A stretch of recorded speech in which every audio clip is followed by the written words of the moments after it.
नमस्कार दोस्तों, स्वागत है आपका आज की बेहद बड़ी और ताजा खबरों की इस वीडियो में। दोस्तों आज की इस वीडियो में जानेंगे आज की महत्वपूर्ण और ताजा खबरों के बारे में। तो दोस्तों वीडियो में आगे बढ़ने से पहले आपसे एक छोटी सी विनती करना चाहते हैं कि इस वीडियो को लाइक और शेयर जरूर कर दीजिएगा, साथ ही हमारे चैनल को सब्सक्राइब जरूर कर लीजिएगा। वहीं पर दोस्तों वीडियो में आगे बढ़ने से पहले आपके जनरल नॉलेज में वर्दी के लिए आपसे एक प्रश्न पूछना चाहते हैं। आज आपको कमेंट करके बताना है कि मराठा साम्राज्य की स्थापना किस महान शासक ने की थी। जी हां, कमेंट करके उनका नाम जरूर बताइएगा। तो चलिए बिना देरी के शुरू करते हैं आज की इस खबरों की कारवां को। पहली खबर, केंद्रीय स्वास्थ्य मंत्रालय की ओर से 8 बजे अपडेट किए गए आंकड़ों के मुताबिक पिछले 24 घंटों के दौरान 40,000 से ज्यादा नए मामले सामने आए हैं, जिसमें 22,000 केस अकेले केरल से सामने आए हैं। इस दौरान 555 लोगों की मौत हो गई है। वहीं पर केरल में 128 से लोगों की मौत दर्ज की गई है। केरल के हालात के चलते सक्रिय मामले भी लगातार 3 दिनों से बढ़ रहे हैं। पहले सक्रिय मामले 4 लाख से नीचे आ गए थे और अब एक बार फिर 4 लाख को पार कर गए हैं। चलिए दोस्तों जानते हैं अगली खबर। पीओके को वापस लेगा भारत, विदेश मंत्रालय ने पाकिस्तान को दी खुली चुनौती। जी हां दोस्तों, पाक अधिकृत कश्मीर में हुए चुनाव पर विदेश मंत्रालय की तरफ से तल्ख टिप्पणी की गई। उन्होंने साफ कहा है कि गैर कानूनी तरीके से वहां पर चुनाव करे गए हैं, जिसे वहां की जनता ने सिरे से खारिज कर दिया है। उनकी तरफ से स्पष्ट किया गया है कि पाकिस्तान भारत के उन तमाम इलाकों को तुरंत खाली करे और वहां पर जारी मानव अधिकारों के हनन को रोके। जारी बयान में कहा गया है कि पाक अधिकृत कश्मीर में कराए गए चुनाव गैर कानूनी और पाकिस्तान द्वारा सिर्फ उस शख्स को छिपाने का प्रयास है जिन्होंने उन इलाके पर गैर कानूनी कब्जा जमा रखा है। चलिए दोस्तों जानते हैं अगली खबर। रेलवे ने शुरू किया ब्रॉडगेज नेटवर्क का विद्युतीकरण अभियान। जी हां दोस्तों, राज्यसभा में एक लिखित जवाब में रेल मंत्री अश्विनी वैष्णव ने शुक्रवार को बताया कि भारतीय रेलवे ने अपने ब्रॉडगेज नेटवर्क के विद्युतीकरण का बड़ा कार्यक्रम शुरू किया है। रेल मंत्री ने बताया कि भारतीय रेलवे का ब्रॉडगेज नेटवर्क कुल 64,619 किलोमीटर का है, जिसमें 740 किलोमीटर का कोंकण रेलवे का नेटवर्क शामिल है। इनमें से 31 मार्च 2021 तक 45,881 किलोमीटर का विद्युतीकरण हो चुका है। चलिए दोस्तों जानते हैं अगली खबर। यूपी, एमपी, बिहार सहित इन राज्यों में भारी बारिश की चेतावनी जारी। जी हां दोस्तों, मानसून की सक्रियता से देश भर में लगातार बारिश का दौर जारी है। कहीं तेज बारिश के कारण बाढ़ की स्थिति बन गई है, तो कहीं बादल फटने से जनधन को नुकसान पहुंचा है। वहीं मौसम विभाग ने 1 अगस्त तक भारत के पूर्वी, पश्चिमी और मध्य भागों में भारी बारिश की संभावना व्यक्त की है। मौसम विभाग के मुताबिक बिहार, राजस्थान, उत्तराखंड, छत्तीसगढ़ और झारखंड समेत कई इलाकों में भारी बारिश के लिए रेड अलर्ट जारी किया गया है। वहीं पर बिहार में कई इलाकों पर तेज बारिश हो रही है। वहीं यूपी में भी कई जगहों पर जमकर बारिश हुई है। अगले 24 घंटों के दौरान मौसम विभाग के मुताबिक जम्मू कश्मीर में भी बारिश की संभावना जताई गई है। चलिए दोस्तों जानते हैं अगली खबर। पीयूसी सर्टिफिकेट पर लापरवाही पड़ेगी आपके लिए भारी, सरकार करने जा रही है बड़े नियम में बदलाव। जी हां दोस्तों, गाड़ियों के पोल्यूशन सर्टिफिकेट यानी कि पीयूसी को लेकर आमतौर पर हम ज्यादा गंभीर नहीं होते हैं और न तो नियमित रूप से गाड़ियों का प्रदूषण चेकअप कराते हैं। प्रदूषण चेकअप के नाम पर सिर्फ पीयूसी सर्टिफिकेट बनवाने की रस्म अदायगी होती है, भले ही गाड़ी कितना ही धुआं क्यों नहीं फेंक रही हो। लेकिन अब यह सब नहीं चलने वाला है। पीयूसी सर्टिफिकेट को लेकर सरकार ने बड़ा फैसला किया है। पोल्यूशन अंडर कंट्रोल यानी कि पीयूसी को अब सभी गाड़ियों के लिए पूरे देश में यूनिफॉर्म बनाया जाएगा। चलिए दोस्तों जानते हैं अगली खबर। भारत में अमेरिका ने वैश्विक कल्याण का समझौता 5 साल के लिए बढ़ाया। जी हां दोस्तों, भारत और अमेरिका ने वैश्विक विकास में साझेदारी के लिए अपना समझौता और 5 साल के लिए आगे बढ़ा लिया है। यह समझौता सहयोगी देशों को संयुक्त रूप से मदद मुहैया करवाने के संबंध में है। इस दौरान कारोबारी, निवेश, स्वास्थ्य सुविधाओं और कृषि के क्षेत्र में मदद मुहैया करवाएगा। चलिए दोस्तों जानते हैं अगली खबर। एमएसपी पर 2 लाख मीट्रिक टन मूंग की खरीद करेगी सरकार, इस राज्य के किसानों का होगा फायदा।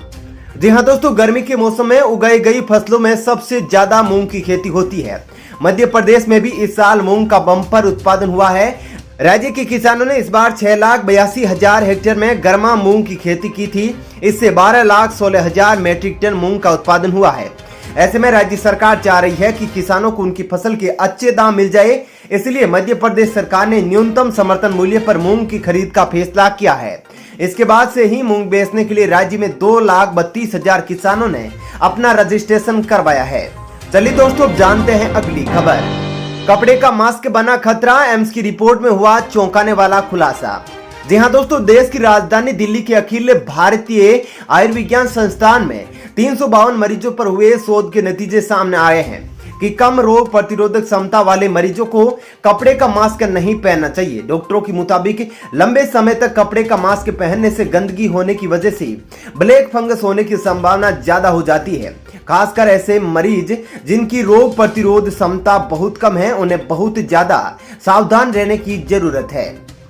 एक रिपोर्ट के अध्ययन में 200 मरीज कोरोना वायरस से संक्रमित थे, जिनमें से 152 मरीज ऐसे थे जो कोरोना वायरस के साथ ब्लैक फंगस संक्रमण से भी पीड़ित थे। चलिए दोस्तों जानते हैं अगली खबर। ऑनलाइन मोड में होगी सीटेट 2021 परीक्षा, सीबीएसई ने बताया कब किया जाएगा आयोजन।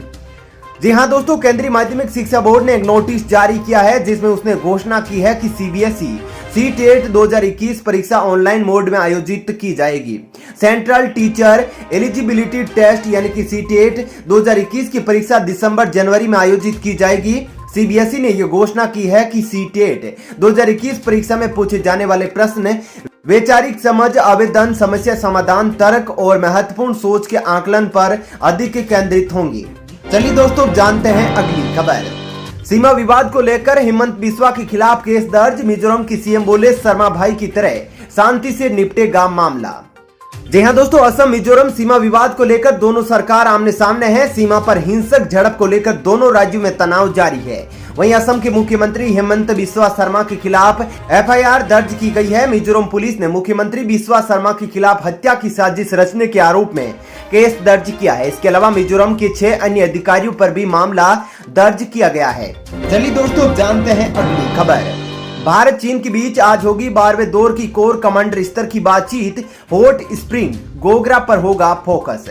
जी हां दोस्तों, पिछले करीब 14 महीनों से एलएसी पर शांति बनाए रखने के लिए चीन और भारत के सैन्य कमांडर्स के बीच लगातार कई दौर की बातचीत हो चुकी है। आज सैन्य कमांडर स्तर की 12वें दौर की बातचीत होनी है। सूत्रों के मुताबिक भारतीय सेना और चीनी पीपुल्स लिबरेशन आर्मी के कोर कमांडर रैंक के अधिकारियों के बीच बातचीत वास्तविक नियंत्रण रेखा के चीनी पक्ष से मोल्दो में सुबह 10:30 बजे शुरू होगी। चलिए दोस्तों जानते हैं अगली खबर।